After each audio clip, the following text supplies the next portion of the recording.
আল্লাহর কাছে হাজার শুকরিয়া যে আমরা এবং আমি কৃতজ্ঞতা জানাই আমাদের দেশনেত্রী বেগম খালেদা জিয়াকে, আমাদের ভারপ্রাপ্ত চেয়ারম্যান জনাব তারেক রহমানকে এবং স্থায়ী কমিটির সকল সদস্যবৃন্দ, পাশাপাশি যারা আমার সাথে দীর্ঘদিন রাজনীতি করেছেন, আমার অগণিত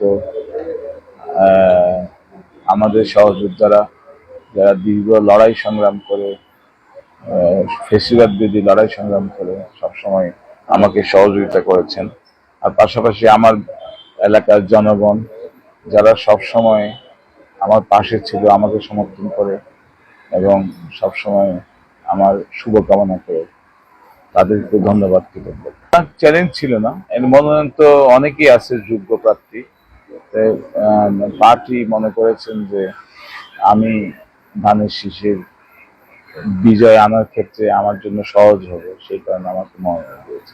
আমি চাই সকলে মিলে আমরা এই এই যে ভোটের আন্দোলন, আমি আন্দোলনই বলবো, এই একটা উদার গণতান্ত্রিক রাষ্ট্র নির্মাণের জন্য আমাদের সকলেরই প্রচেষ্টা থাকবে এবং বাংলাদেশ একটা উদার গণতান্ত্রিক রাষ্ট্র ব্যবস্থায় প্রবেশ করুক, সেটাই চাই আমরা।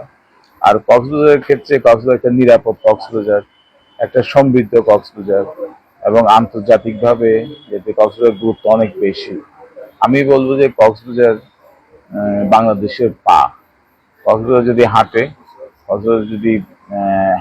বাংলাদেশ হাঁটে, কক্সবাজার যদি দৌড়ায়, বাংলাদেশ দৌড়ায়। খুবই গুরুত্বপূর্ণ কক্সবাজার বাংলাদেশের জন্য।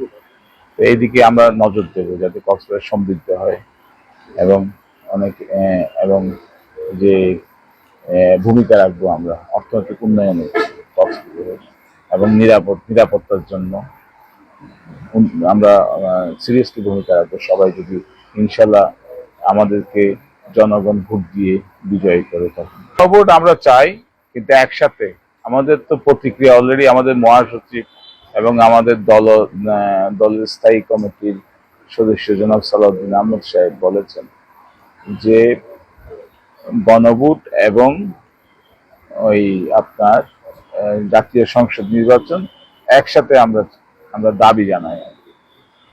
এটা তো আমাদের পার্টির স্ট্যান্ড আছেই, গণভোটের ব্যাপারে বক্তব্য আছে কেন্দ্রীয় কমিটি।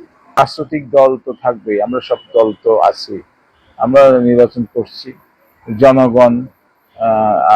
জনগণ আপনার সিদ্ধান্ত দেবে কে নির্বাচিত হবে, শক্ত দুর্বল এটা কোনো বিষয় না। বিষয় হলো জনগণ কাকে চায়, জনগণ কাকে নির্বাচিত করে। জনগণ হলো সর্বোচ্চ, এখন হলো সর্বোচ্চ কি বলবো আমি, সর্বোচ্চ ওই উপাদান নির্বাচনের যেটা, জনগণের মতামতই হলো সবচেয়ে গুরুত্বপূর্ণ। এখানে দুর্বলও নাই, এখানে সবলও নাই, জনগণের মতামতই হলো সর্বোচ্চ গুরুত্ব।